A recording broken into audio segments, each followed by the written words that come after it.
Why did August Preisler press his thumbnail into my iron before I had even cooled, leaving a crescent that no one was ever meant to see? I've carried that secret through 7 leather seals and a river of hands that pumped me dry, and still I can't find the reason for the mark or the purpose of my awareness. But the silence of that unanswered question isn't what haunts me most, it's the certainty that if he meant for me to remember, then he knew I would, and that means he was waiting for something too, something that has not happened yet. I'm a water pump. Cast iron body, hand crank, brass plunger, leather cup seal that has been replaced 7 times in my life. I am not the only one of my kind. The factory in Troy made 412 of me in that run alone. But I am the only one with August Preisler's thumbnail mark on the inside of my discharge port, where he pressed too hard while the iron was still soft and left a crescent that nobody was supposed to see. I have never told anyone about that mark until now. It is not visible unless you know exactly where to look. You have to be looking for something that shouldn't be there. I do not know how long I sat on a pallet in the warehouse in Albany. I know the seasons changed around me because I could feel the cold move through the wooden crates stacked next to me. There were other things in that warehouse. Pipes. Valve bodies. Things that had been ordered and paid for and would never be picked up. That's where I learned that being made is not the same thing as being wanted. The foundry closed in 1932. August Preisler was laid off with the rest of them. I do not know what happened to him. I was still on the pallet when the last man locked the door. Here is what strikes me now, looking back from where I stand. I was designed to be disposable. The engineers who drew my plans didn't expect me to last more than 10 years. The seals would wear, the crank would loosen, the buyer would throw me away and buy another one. That was the business model. Mass production meant you could afford to treat things badly because replacements were cheap. But what those engineers did not understand, what they could not put on a blueprint, was that some of us were made on days when the pour was just right. Some of us were caught by men who cared about the curve of a spout even when nobody was watching. I wasn't designed to last. But I was made by someone who did not know how to make things badly. That is a different kind of survival. I was bought in 1935 by a man named Raymond Voss, who drove a truck from Kingston to Albany twice a week and saw me sitting in a liquidation auction. He paid $3 for me. I know this because he told his wife that night. She said he was a fool to spend $3 on something that did not run. He said I did not have to run. I was a pump. I moved water. That was not the same thing as running. She said he was still a fool. He said he knew. They were married 47 years. Raymond Voss installed me in a field behind his house in Saugerties, New York, about a mile from the Hudson River. He dug the well himself, by hand, because he did not trust a machine to know where the water was. He was wrong about that, but it did not matter because he found water anyway. Slowly, he worked with a shovel and a post-hole digger for 3 weeks, and when he hit the water table I could hear it before he could. That is something I have never told anyone either. I can hear water moving underground. Not in words. In pressure. In the way the air changes when moisture is near. I knew there was water under that field before Raymond Voss ever lifted a shovel. But I could not tell him. So I waited. When he finally lowered me into the well casing, I felt the water for the first time. It was cold and dark and it had been moving under that field for longer than any human being had been alive on this continent. Raymond Voss bolted me to a concrete pad he had poured himself. Then he tightened my packing nut, checked my leather cup, and asked his neighbor to come watch. The neighbor brought his son. The son was 9 years old and he had never seen a hand pump work before. He thought it was a magic trick. Raymond Voss told him it was not magic. It was leverage and vacuum and the fact that water wanted to be somewhere else. He said that was what most things in life came down to. Leverage. Vacuum. Honestly, wanting to be somewhere else. Then he put his hand on my crank. That was the moment I was made for. Not the pour. Not the cooling. Not the 3 years on a warehouse pallet. That. His palm against my handle. The way his fingers wrapped around the cast iron like he had been holding me his whole life. He pulled down, and I felt the leather cup move inside my cylinder for the first time. The cup expanded against the brass wall. The vacuum formed. The water rose. It came up through my foot valve, past the plunger, and out of my spout in a rush that was not exactly clean. The neighbor's son cheered. Raymond Voss laughed. I have never forgotten that sound. A man laughing at water. At the fact that it came when he asked for it. That was the moment I was made, and it was also the moment I learned what it means to be broken in slowly. I moved water for that family for 37 years. I know that number because I counted. Every time Raymond Voss came to me, I counted. Not because I had to. Because I wanted to know how many times a person can ask the same question and still feel surprised by the answer. He came to me every morning before breakfast, every evening after supper, and every time the kitchen garden needed watering. His wife came to me when she wanted water for the tea. His son came to me when he was old enough to carry a bucket. His granddaughter came to me once, in 1962, and she was too short to reach the crank, so she stood on a wooden crate and I moved water for her anyway. She was 4 years old. She told me her name was Emily. I have never forgotten that either. Here is what you need to understand about being a machine that is used every day. You're not a tool. You are a joint in a body that does not know you exist. The family that used me did not think about me. They thought about the water. That is what a good machine is supposed to do. Disappear into the function. Become invisible. What hidden mark, something only you know is there, have you carried while being expected to simply disappear into your role? And I was very good at being invisible. I was so good that when Raymond Voss died in 1972, his son walked past me for a week before he noticed I was still there. He had to pump water for the funeral guests. That is when he understood now I was still working. He said it out loud. You are still working. As if I had chosen to. The son did not keep the farm. He sold it in 1974 to a man from New York City who wanted a weekend house. That man did not need a hand pump. He had a well with an electric submersible. He looked at me once, the way you look at something you are about to throw away, and then he forgot about me. I sat in the field for another 6 years. The concrete pad cracked. The crank rusted. The leather cup dried out and turned to dust. But my body did not change. Cast iron does not care about weather. It cares about being cast iron. That is all it has ever done. In 1980, a man named Daniel Nix came to look at the property. He was not buying it. He was a restorer of old farm machinery, and he had heard there was a hand pump in the field. Slowly, he drove up from New Paltz in a truck that had a dent in the passenger door from something he had hit and never fixed. He was 52 years old. He had been restoring old iron for 20 years. At that point, he told me later that he had come to look at an engine first, a hit-and-miss engine that the weekend house owner had mentioned. But he saw me from the road and he said to himself, that pump was made right. I do not know how he could tell. I was covered in rust. My spout had a bird's nest in it. My crank was frozen. But Daniel Nix walked across that field, knelt down next to me, and put his hand on my handle the same way Raymond Voss had put his hand on my crank 45 years earlier. He did not pull.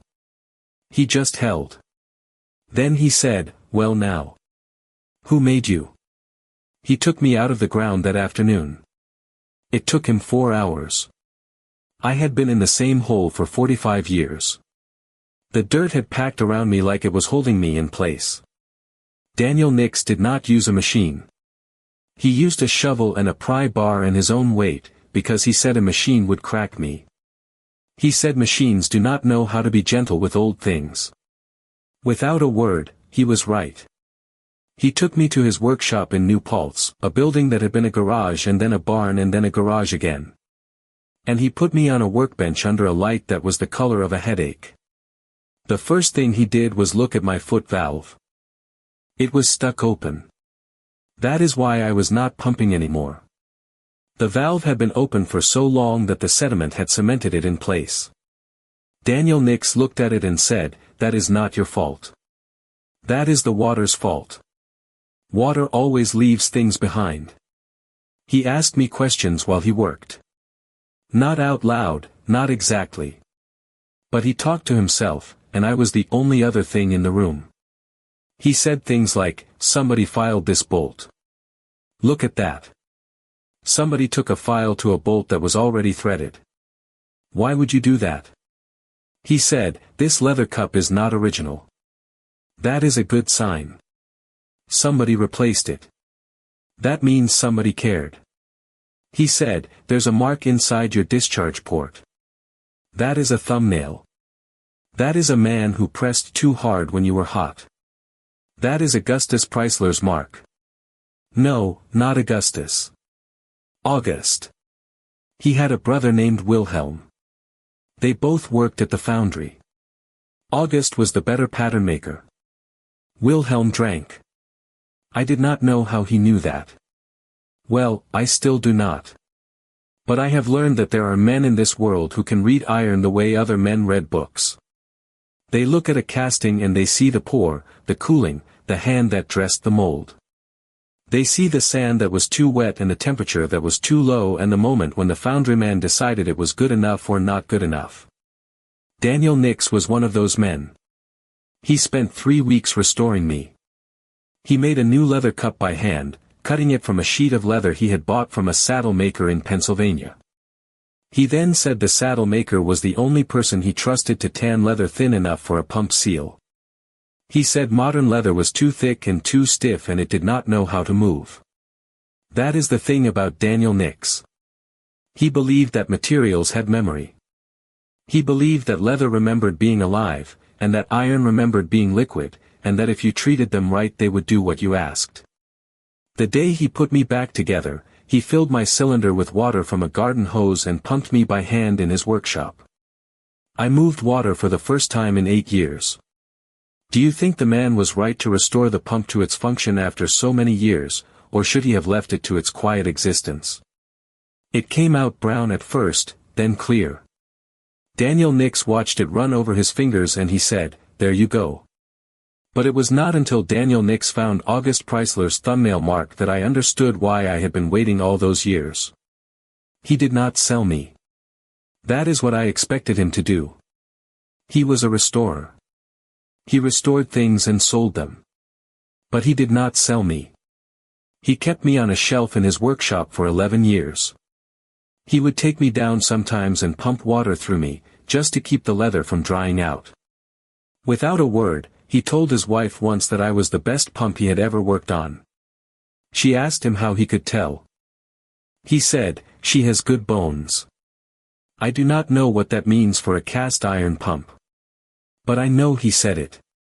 When Daniel Nix died in 1994, his son came to clear out the workshop. The son did not know what to do with me. He put me in an estate sale in New Paltz, and I was bought by a woman named Margaret Cole, who was the curator of a small mechanical museum in Kingston. She paid $40 for me. She told her husband that night that she had bought a pump she did not need. He asked her why. She said because the man who restored it had used a saddle maker in Pennsylvania, and anyone who went that far for a leather cup deserved to have his work displayed. I have been in this museum for 30 years. The building is an old carriage house on a side street in Kingston, New York, near the Rondout Creek. The museum is open 3 days a week and most people who come through do not stop to look at me. I am on a wooden platform next to a display about well digging in the 19th century. There is a sign that says I was made in 1927 in Troy, New York. It does not mention August Preisler. It does not mention Raymond Voss. It does not mention Daniel Nix. It says, manufacturer unknown, because the records were lost when the foundry closed.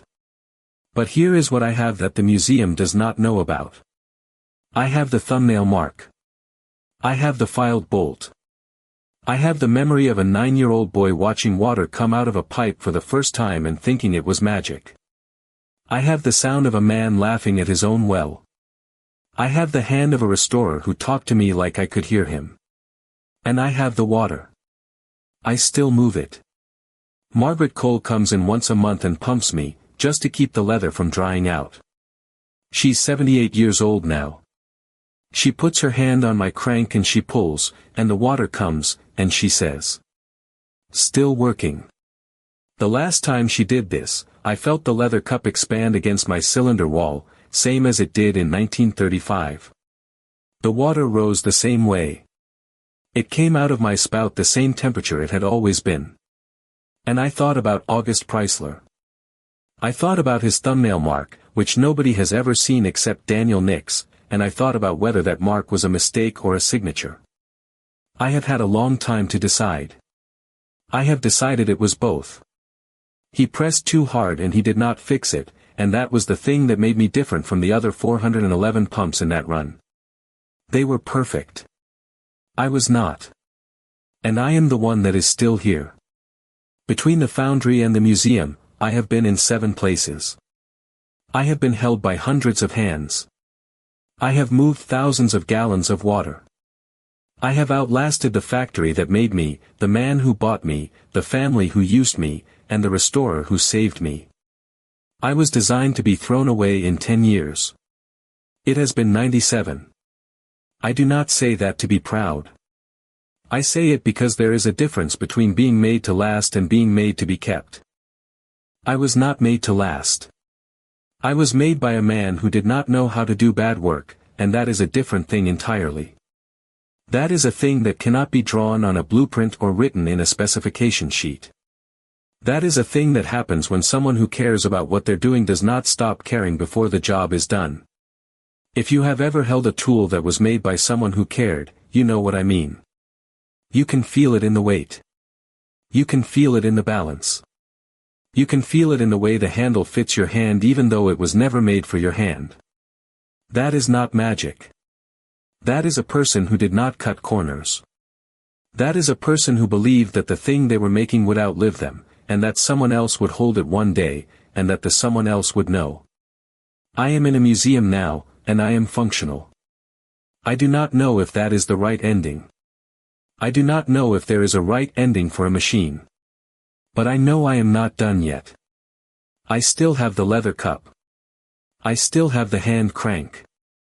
I still have the water table underneath me, even if I am not buried in it anymore.